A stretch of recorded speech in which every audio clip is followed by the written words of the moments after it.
I am David Pickup of Dallas, Texas, and Los Angeles, California.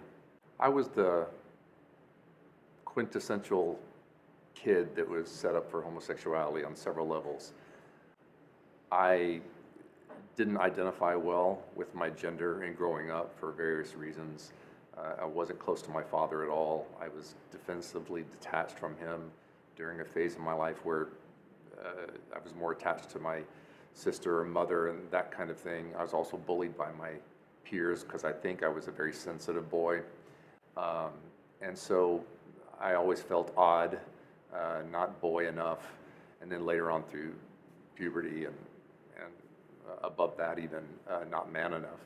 I was also, what unfortunately is typical of many guys dealing with homosexual issues, I was sexually molested when I was for several times, or at the age of 5. It wasn't violent, but yet it was definitely sexual abuse. So those reasons led up to, in puberty, I began to feel men and boys as an object, that they were an object. And when my sexual hormones kicked in at puberty, I began to feel sexual feelings for boys and later on for men.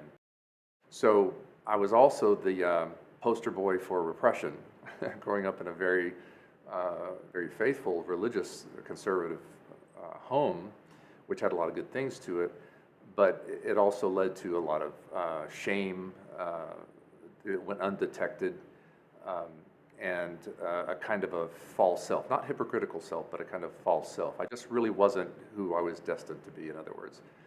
So since I was so repressed, however, I didn't even act out on those homosexual impulses until probably in my late 20s.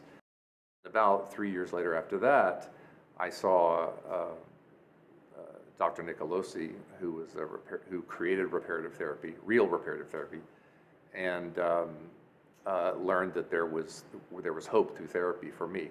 And long story short, my journey that took quite a few years actually resulted in the resolution of my gender identity inferiority, raised my level of self-esteem, particularly as a man in my own body. My depression and anxiety, which I had experienced a lot during those adult years, began to lessen and dissipate.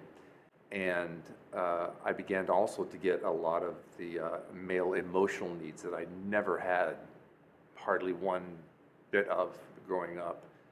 And as a result of all that, my same-sex attractions automatically, spontaneously began to, through this therapy, began to lessen and dissipate. And so the reparative therapy really worked for me. It helped save my life.